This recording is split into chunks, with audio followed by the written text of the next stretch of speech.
Hey, true believers, Chris Mack coming at you with Batman number 4. Number 4, 104. It's been a while since I've gone over the main story, and to be honest, as much as I love James Tynion's work on Batman, I had to take a break. It's just one of those things where, you enjoy a story, but I think after reading Joker War and everything, I needed to kind of collect my thoughts, come back in, get some fresh eyes on it. And overall, this story, plot-wise, is very entertaining. The artwork, it varies. I understand what they were trying to go for. Let's dive into it, and I'll explain what I'm talking about. If you recall, on issue 103, the book ended like there's a big battle between Batman and Ghostmaker. Ended up with him, Harley, and Clown Hunter. Yeah, because Ghostmaker's the bad guy. Being taken down. And then Bruce wakes up, and I like how Ghostmaker says, I was wondering when you wake up, I went light on the anesthetic. Not for any sadistic reason, honestly. I wanted to talk to you before the others wake up. I want you to understand that I'm doing all this for your benefit. It's beyond time. You faced your weakness and overcame it. And that's what I think that's what I'm really enjoying about Ghostmaker is he is definitely the other side of Batman's coin. As where Bruce has morals and scruples, Ghostmaker has none. And we get more about him in a moment, but let's talk about who worked on this book first. This is Ghost Stories, Part 3. James Tynion IV writing.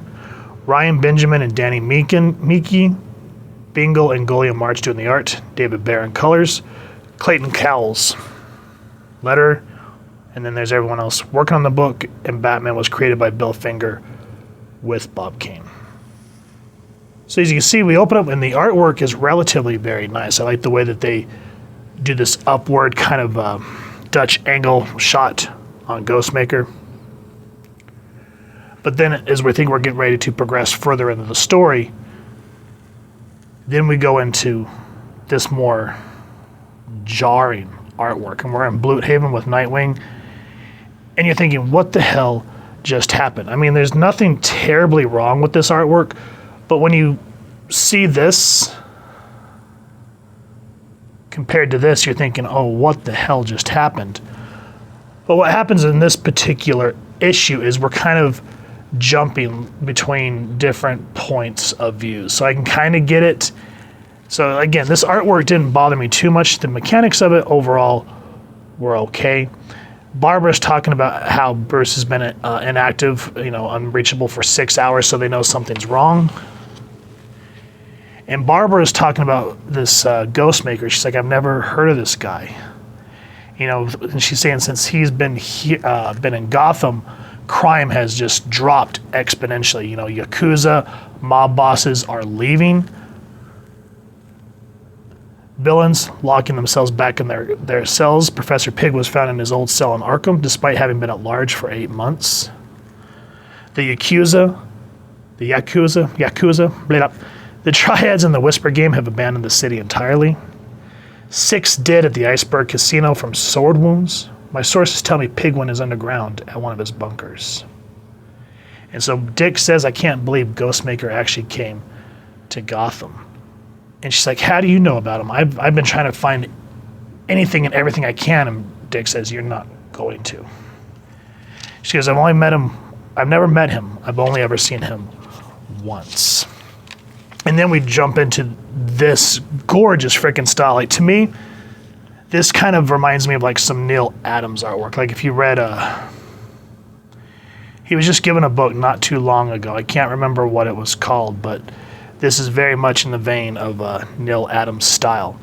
And just going back to when Dick was Robin, and they're looking for this villain. And they're saying that he is disappearing somewhere. I think it was Singapore. Yeah. Says we got word they were fleeing the country en route to Singapore before we decided to beat them there. Now, before we go further with the plot, see what I mean where the artwork can kind of be jarring, where we went from Man, these pages just do not want to work with me. This to this to this. Like, I would have absolutely loved the whole book was like in this style, because this just screams epicness. Now, when they reach Singapore, and I love that the artist actually used the old school yellow Batman insignia here.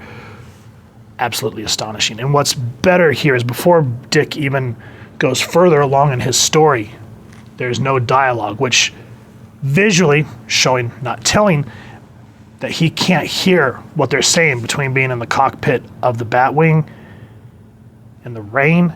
He can just see these two men screaming and arguing.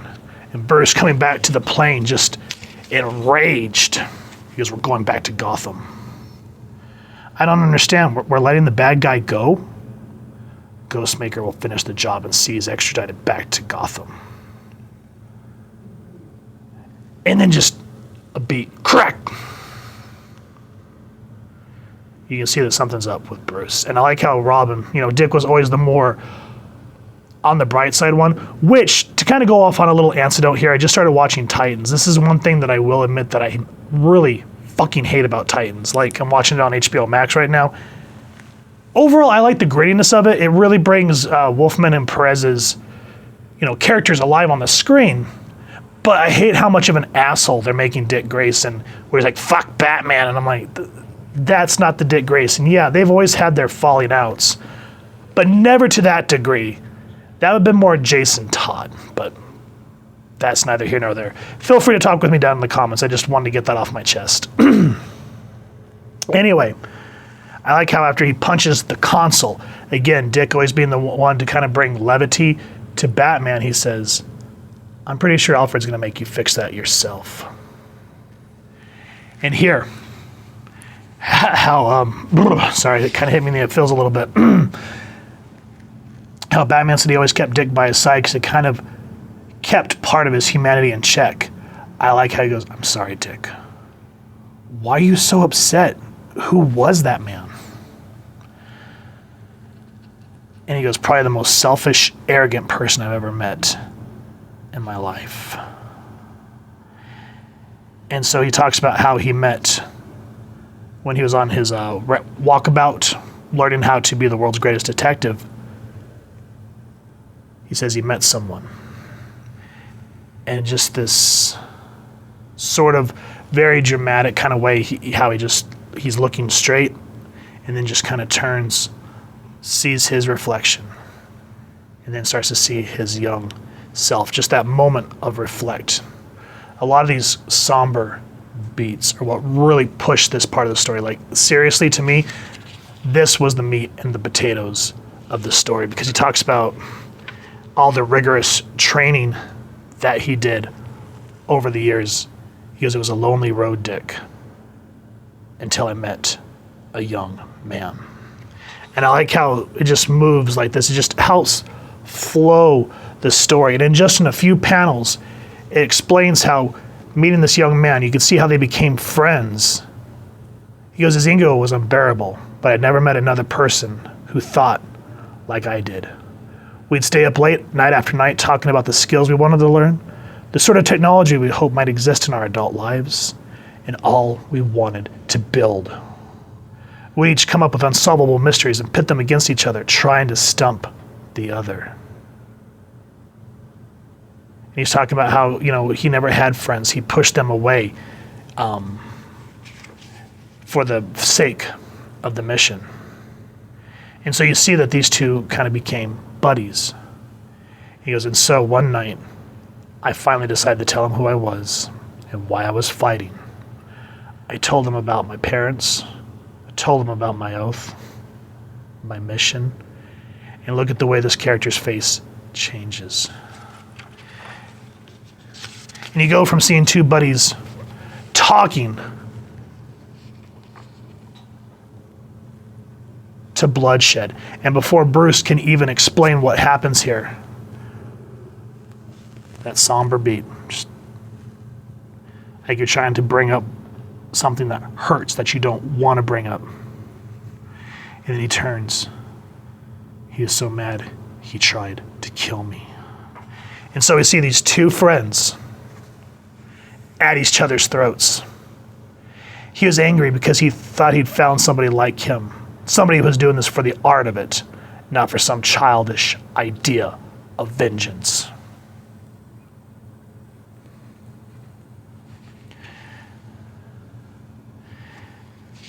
And so because of that schism in ideas, these two friends, now enemies, agreed that, Ghostmaker was not welcomed in Gotham, and Batman wasn't welcomed in any city where Ghostmaker was working, which comes full circle to explain why this villain in this story was being extradited back to Gotham.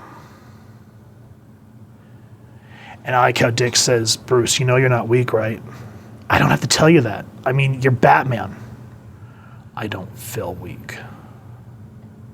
And I like how Dick just kind of turns his head and he goes, that revelation, he goes, but you miss your friend. Pause. Reflection. Yes. And who can't relate to that when you've had a falling out with someone that you've shared life experiences with that you consider closer than blood? You can't explain that type of pain and heart wrench. And Tynion does an excellent job in this little part of the story. So overall, this main part to me is really what hits the story, because then we come back to Gotham and the tonal change. The tonal change kills it. I wish they would have kept one artist on this book instead of jumping around. Like I said, I know it's supposed to be different point of views, but look at Stephanie. She looks like a manga emoji. Like she's like, I'm waiting for her to be like, oh shit, what's Homer likened to in The Simpsons? Mr. Clean or Mr. Fresh or whatever it is, the fish. And just no. And then Batgirl's calling into Batgirl Prime. I don't think we'd had that conversation, spoiler.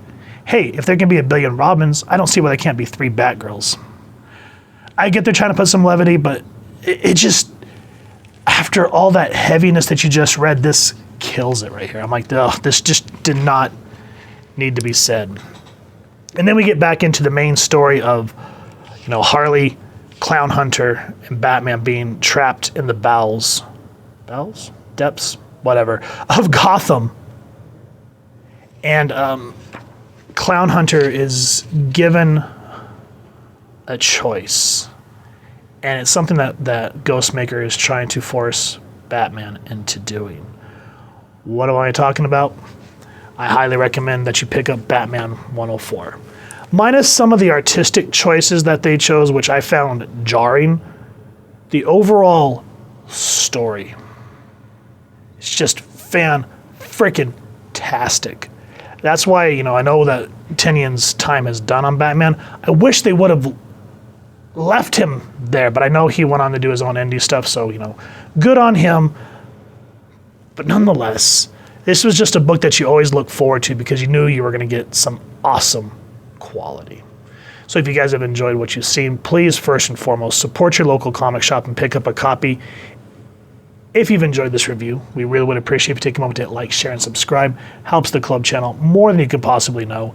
And if you won't mind hitting that fancy little bat bell next to subscribe, that way as we continue to upload content, you guys get notified. Come to the channel, and we love talking with you all and hearing your thoughts and feedback down in the comments below or our social media pages, which I'll make sure to leave the links down in the description. So with all that said, thank you so much for stopping by. Hope you all continue to have an absolutely amazing day reading, and happy hunting, true believers.